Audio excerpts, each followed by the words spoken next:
guys, thanks for checking out my channel again. Today we're going to be doing an interview with Brad Scow. Brad is the owner of... I'm the owner, co-owner with my wife of Valley Precast. Yeah, and then they're here in North Las Vegas, and they do a variety of things with concrete. Tell us a little bit about what you do. Yeah, so we do decorative architectural precast concrete, meaning we pour concrete here in a warehouse and ship it or have people come pick it up from us. So we make a lot of stone veneer. It goes on the exterior of houses. We make, tables, furniture, things like this lamp here. We do fire pits and fire tables, some backyard games. Yeah, like a lot of fun stuff. Cornhole, yeah. We try to make pretty fun stuff. Sweet. Today, we are going to talk a little bit about leadership. We're going to talk about how family affects his business. Please, if you like this video, absolutely hit that like button and don't forget to subscribe. We'll just get right into it. Yeah, how long have you been in business? 3.5 years. 3.5 years. Yeah, that's awesome. Brad, he was actually one of my teachers in high school, and I knew. I mean, I always looked up to you, and I thought when you opened up a business, I was like, dang, that's something that like really took a lot of guts. Just kind of seeing where you've come from. How long have you been in construction?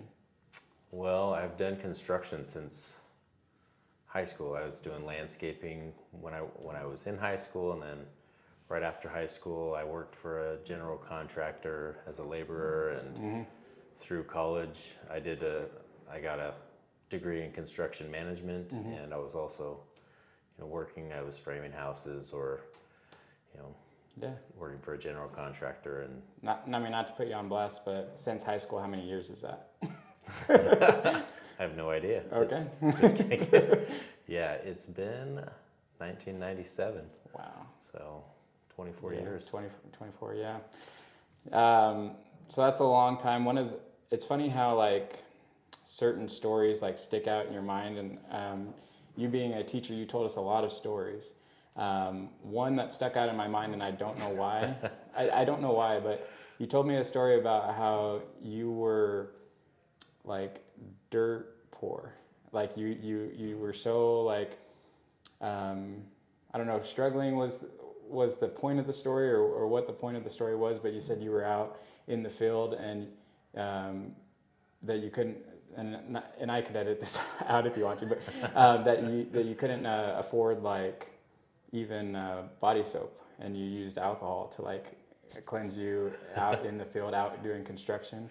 I was wondering from that position, when did you want to like become an entrepreneur? Like, because a lot of people they let like that kind of stuff drive them. What really drove you? So that story. Yeah, tell me. That story was. What was that? What was the intention of that story? Answers to prayer. Answers to prayers. Because it was trying to show that Heavenly Father cares about even the smallest things in our life.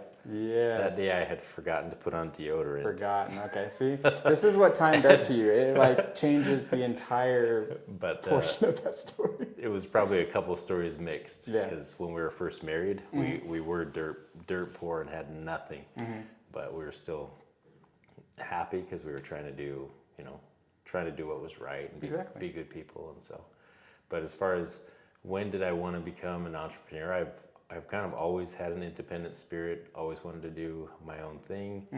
And the idea for doing precast concrete actually came in college during my construction management program. I got to take a tour of a precast concrete facility in Utah for one of our classes, and I just thought it was super awesome, and it was something I wanted to do. And so 4 years ago, I was working for a masonry company and just decided, now's a good time. So, well, a lot of people will think it's a good idea. You thought it was a good idea for like a long time since college, but they never really make that jump. I'm sure the month, days, weeks, whatever it was, I'm sure you were agonizing taking that jump. Or was it not agonizing? Was it an easy transition? It was agonizing for me. I'm a conservative person and very risk averse, and so to leave a steady, stable job where I got a paycheck I could count on every 2 weeks or every month was agonizing. You know, am I going to be able to pay the bills? Am I going to be able to, you know, support my family? Is the business going to fail? All those doubts definitely creep in, and it's terrifying. So I think that's a really awesome thing to go against. You said risk adverse, go against what you would be feeling, but you kind of alluded to it, that you do have a faith in God. Was that part of your decision making? Did it help you push you forward? Or yeah, absolutely. My wife and I mean, we pray about every decision, especially big decisions, and before jumping off onto our own, we did lots of research, we did lots of preparation and lots of praying, and felt like, we'll be okay if we do this. And so yes, prayer was definitely involved, and you know, we've seen, I don't know if this is relevant to your podcast or not, but we've seen answers to prayers, you know, as we were opening the business, just, you know, contacts that I was making that I wouldn't have otherwise made, that I know there was some divine intervention and divine guidance as answers to our prayers. Some of the networking just started to pop up. Yeah. Oh, that's pretty cool. I want to take a step back. I don't really know this part about you, but how big is not your family right now, but your family growing up? I'm one of 9 kids. 9 kids. And where did you guys grow up? Here. I grew up here in Las Vegas. Las Vegas born, native. Las Vegas born, yeah. One of the few. Seriously. I mean, I've been here since, and I'm young, but I've been here since 98. I wasn't born here, but I've seen Vegas change completely. For you, not just from a constructive vantage point, but you can include that. How has Vegas changed in the last 20 years? Yeah. It's gone from being more of like a small town feel where it's like everybody knows everybody, to being a really big city. You know, it's way more than doubled in size since I was a kid. And he used to go out, I don't know, from where we lived down in Green Valley, you'd drive west and you'd hit Rainbow, and that was like it. That was as far as town went. And there were all dirt roads, and Rainbow's the middle of town now. Middle of town, yeah, that's exactly where I live, right in the middle of town. So that's crazy. So that was kind of the end, and then beyond that was the suburbs, was the outer portion of Vegas? Beyond that was desert. Just desert. There was nothing. Same where I lived, and actually where my parents still live. Our house didn't have a block wall when we first moved in for probably a year, and there was nothing between our house and Black Mountain. Wow. So, and that's, you know, close to like Warm Springs and Valley Verde. Wow. There was nothing. So yeah, I've seen the town grow a lot. It's been interesting. I think you because I went to Rancho High School. I think you told us you went to Vegas. I went to Green Valley High School. Oh, Green Valley. Okay. Yeah. I felt like you told us that just to. But you didn't. You didn't. I was remembering it wrong. Green Valley High School. When was that school created? I can't remember. It was in, I think, 1991 or 92. So it was pretty new school. When I was there, yeah. That's pretty crazy. My older sister, she was in the first graduating class. Yeah. And then of the 9 siblings, how many boys? How many girls? 5 boys and 4 girls. Okay. And do they all live here, or are they spread out throughout Most of them live here. I have 1 sister in New York and 2 sisters in Utah, but the rest are here. Okay. And were your parents, if I can ask, were they, with 9 kids, I don't know how you could be hard on every single one of the kids, but were they hard on you, strict, or were they pretty, how was it growing up with that dynamic? Yeah, I felt like my parents did a good job with having rules and expecting us to follow them, but I wouldn't say that they were like strict in that they would, you know, yell at us for disobeying or, coming home past curfew by 5 minutes or something. So weren't that strict. They had set rules and they expected us to follow them. And did you? Yeah, for the most part, yeah, I did. I was a pretty good kid.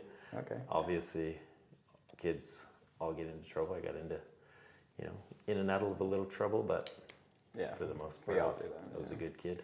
Yeah, well, that's awesome. Well, I think even in 3 years, the facility here is pretty awesome. It seems like you got a lot of orders with a lot of different things. I know you primarily work with commercial companies, but you're moving more into some like residential and stuff. What are some of the things that you sell to people in their homes? So people in their homes, a lot of people would buy stone veneer, like to go on the exterior of their house. If they're building walls and things, they'll do wall caps. But I think mostly what we sell to individuals are things like fire pits and fire tables, furniture. We started making cornhole out of concrete, which I think those are cool. That will last a long time here in Vegas. So. Oh yeah, it'll last forever. And so those types of things, people started to buy a lot. Yeah. Individuals buy more from us. Yeah, and that's those two things, the fire pit and the cornhole, they bring people together. I bet you have one at your place, right? Yeah. Has there been some family nights that you've sat around the fire, had an opportunity to talk to them and do different things?